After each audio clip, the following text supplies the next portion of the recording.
From the bloodiest day in American history, to the emotional surrender of a Confederate general, to the president saving America from the brink of collapse, and then getting assassinated 5 days later.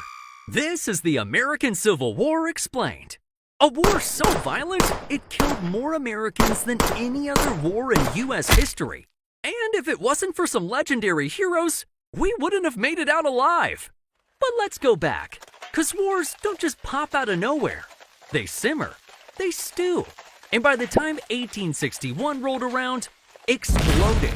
Cause the United States was basically two worlds living under one flag. Up north, it was speeding towards the future, with factories, big cities, and railroads. And down south, well, the economy ran on cotton, an empire powered by 4 million slaves. But it wasn't just about dollars and cotton. It was about power, morality, and who got to define America. And this flared up every time a new territory joined the Union. Would it be a free state or a slave state? And here's the thing.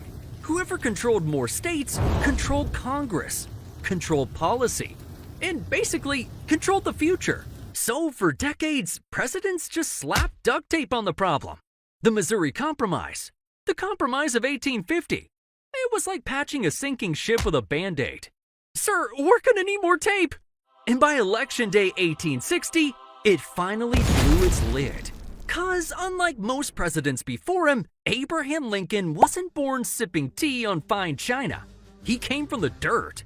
Literally, he grew up in a one-room log cabin in Kentucky. His mother died when he was 9, and he had less than a year of schooling. But Lincoln had something you just can't teach: grit. Cause after a full day of chopping wood, he taught himself law. And by the time he stepped into politics, people called him Honest Abe, a lawyer that actually stood by his word. In fact, Abe once walked miles to return 6 cents of change to a customer he accidentally overcharged. That's the kind of guy this dude was, a man of character. But what made Lincoln so dangerous to the South is that he opposed the expansion of slavery. Cause when he got elected president without a single southern state, it was basically game over for the South. And South Carolina didn't wait around for the welcome speech. Cause before Lincoln could even unpack his bags, they seceded from the Union. And within weeks, 6 more states followed: Mississippi, Florida, Alabama, Georgia, Louisiana, and Texas, who all got together and formed a brand new nation, the Confederate States of America. But Lincoln didn't jump the gun and invade the South. Instead, it all started with an island fortress off the coast of Charleston, South Carolina, Fort Sumter, one of the last Union outposts in Confederate territory. The problem? Both sides claimed it. So Lincoln faced an impossible choice. If he sent supplies, the South would call it an invasion. If he abandoned the fort, the North would see him as weak. So he chose a middle path and sent only food. No guns, no ammo, just bread, beans, and the hope that the Confederates would just look the other way. My man was basically trying to deliver DoorDash to avoid the Civil War. But unfortunately, the South wasn't hungry for compromise. Cause Confederate General P.G.T. Beauregard gave the order: open fire! And for 34 straight hours, cannons thundered across Charleston Harbor. Yet somehow, miraculously, no one died.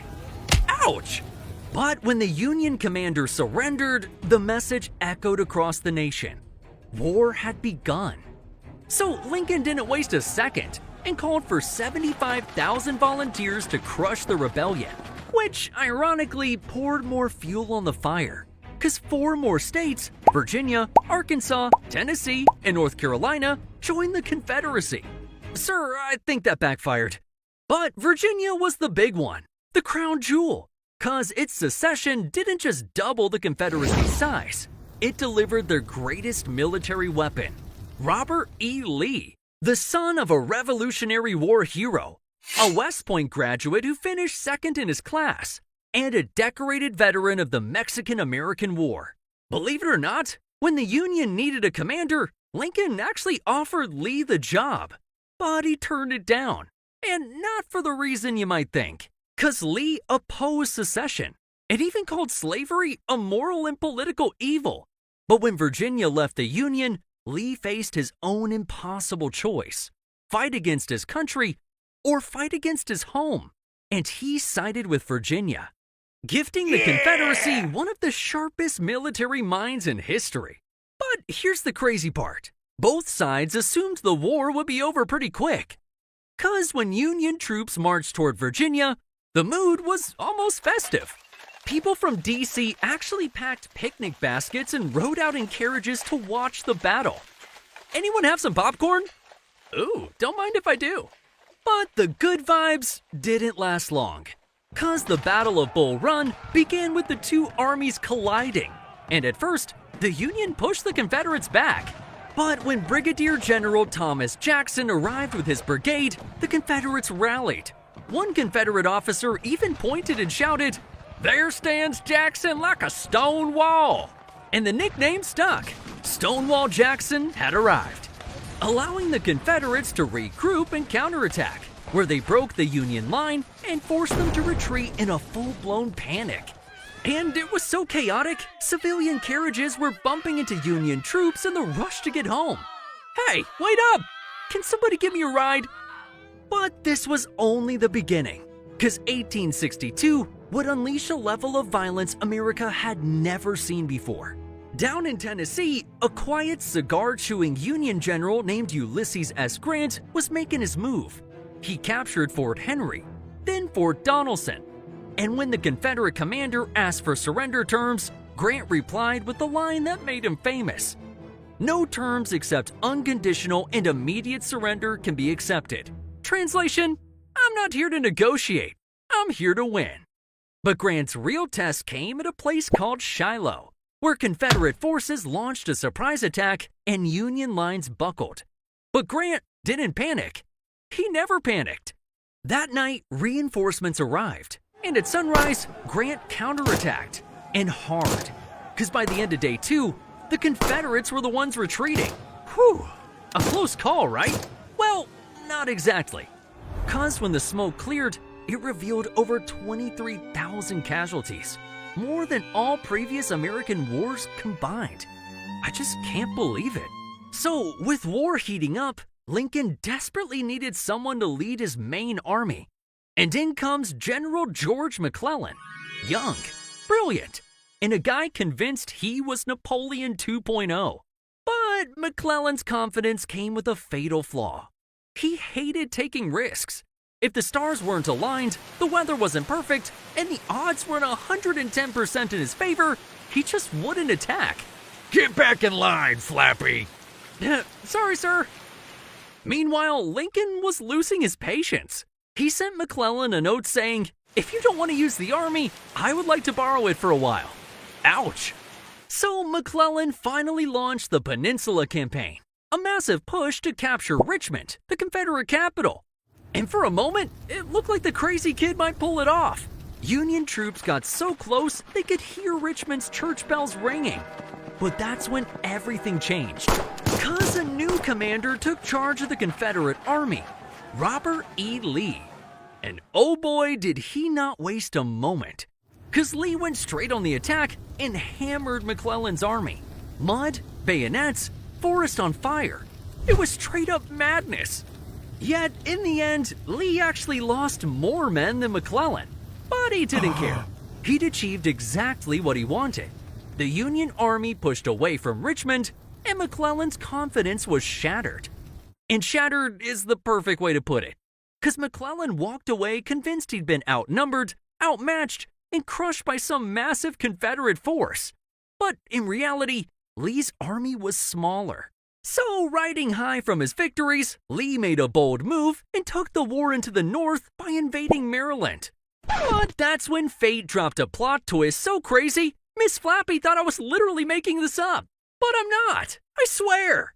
'Cause a Union soldier stumbled across an abandoned Confederate campsite and found a copy of Lee's battle plan. There it was, the full blueprint. McClellan literally held the Confederacy's playbook in his hands. So, with this new advantage, up against Lee's tactical genius, we finally got ourselves a fair fight. And what came next was the bloodiest day in American history, the Battle of Antietam, where Union troops surged into a cornfield and faced a storm of lead. Men charged, fell, and charged again. Bodies dropped everywhere.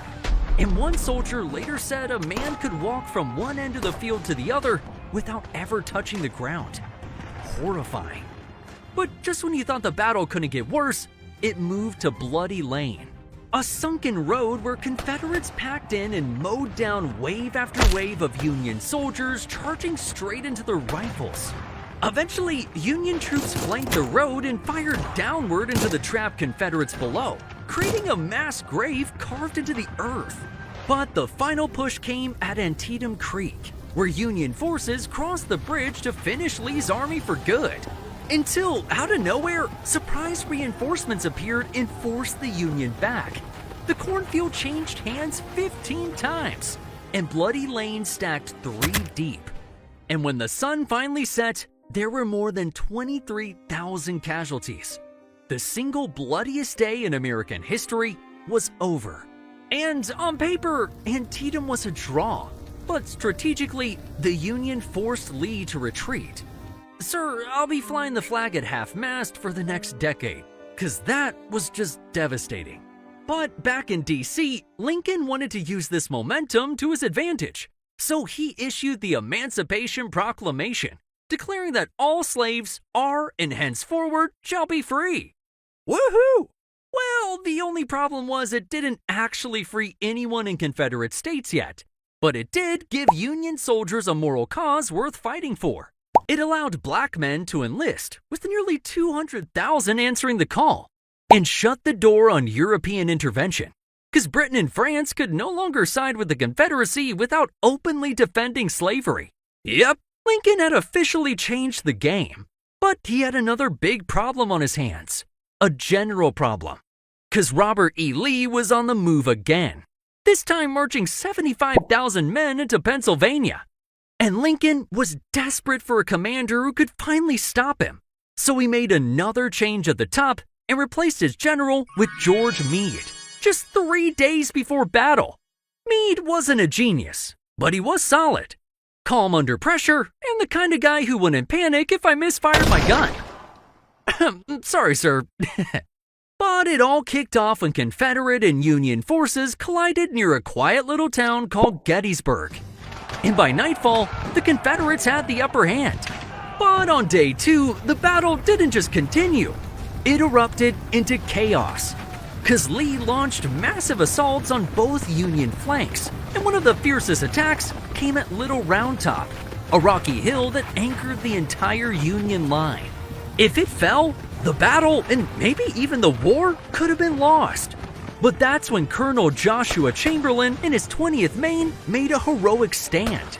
Outnumbered and out of ammunition, Chamberlain had nothing left to shoot, so he ordered one final desperate move, a bayonet charge downhill. And against all odds, it worked. Meanwhile, on the other flank, Confederate forces stormed Cemetery Hill and Culp's Hill as night fell. The fighting devolved into ruthless hand-to-hand combat in the dark. But again, the Union refused to break. Lee had thrown everything at Meade's flanks and failed.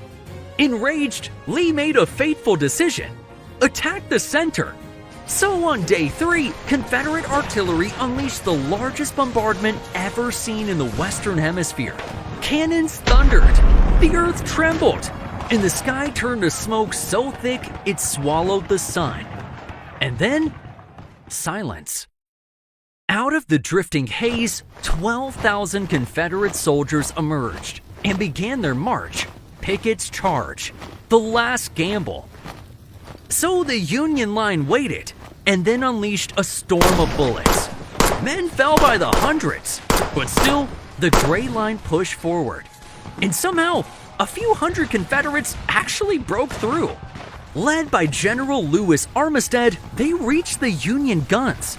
And in an effort to flip the battle, Armistead placed his hand on a Union cannon and shouted for his men to fire the enemy cannons back at him.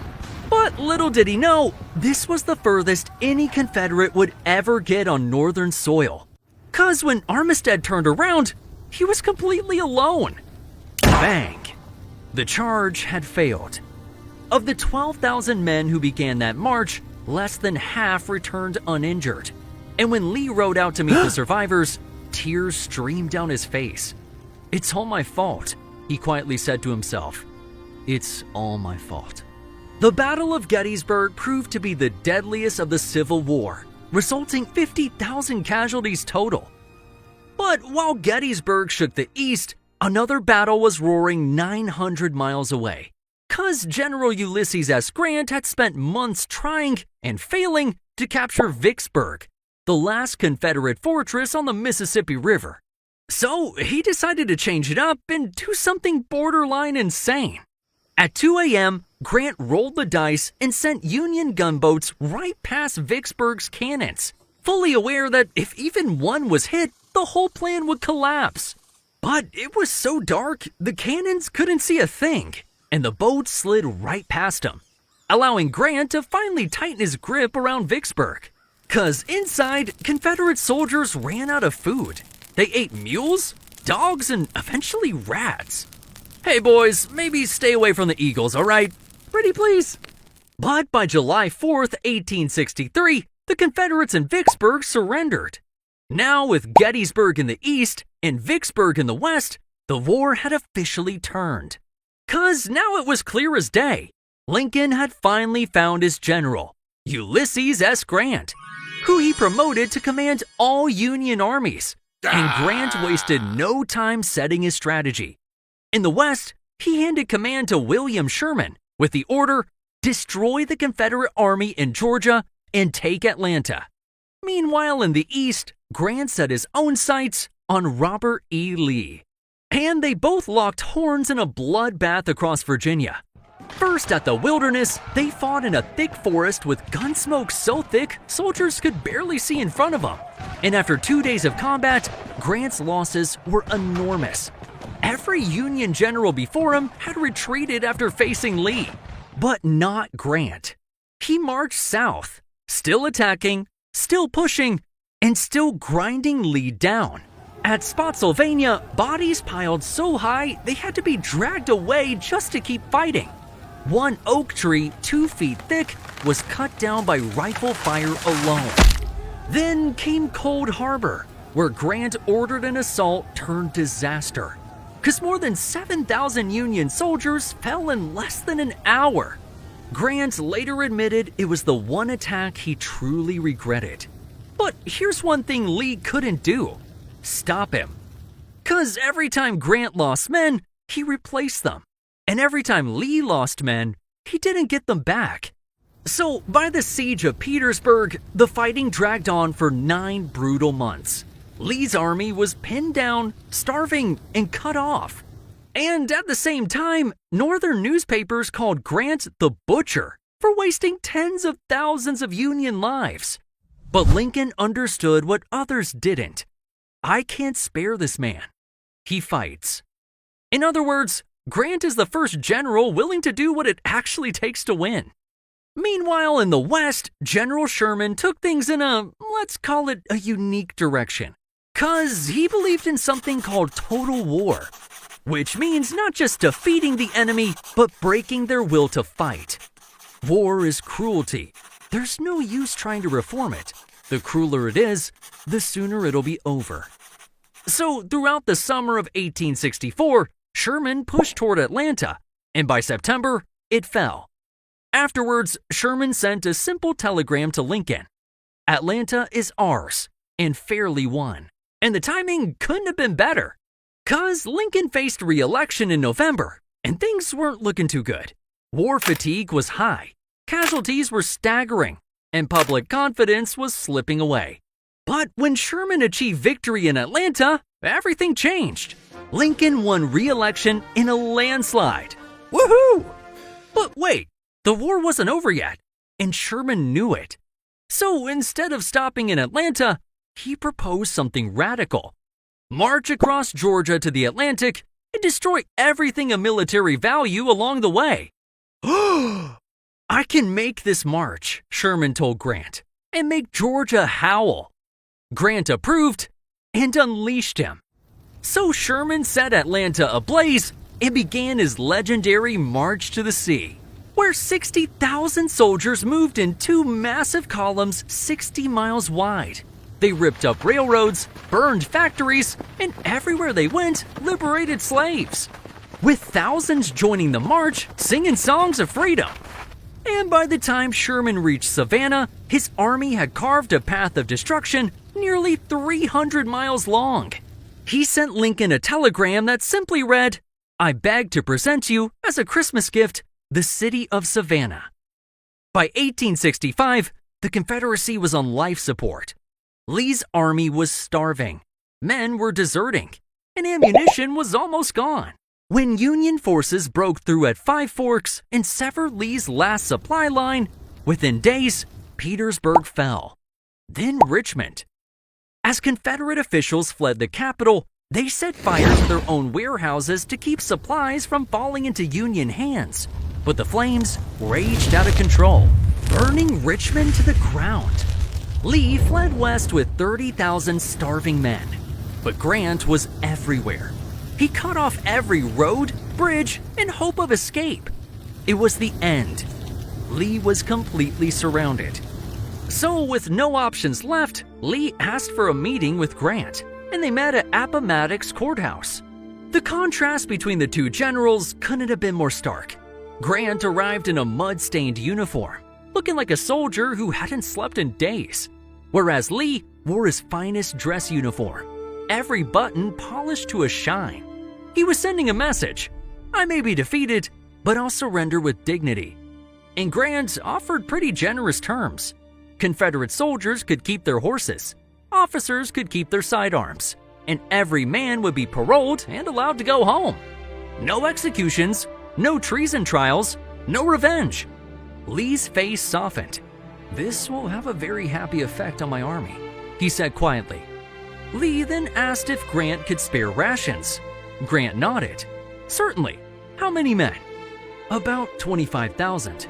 Without hesitation, Grant sent 25,000 rations to Lee's starving soldiers. And when the meeting ended, the two men shook hands.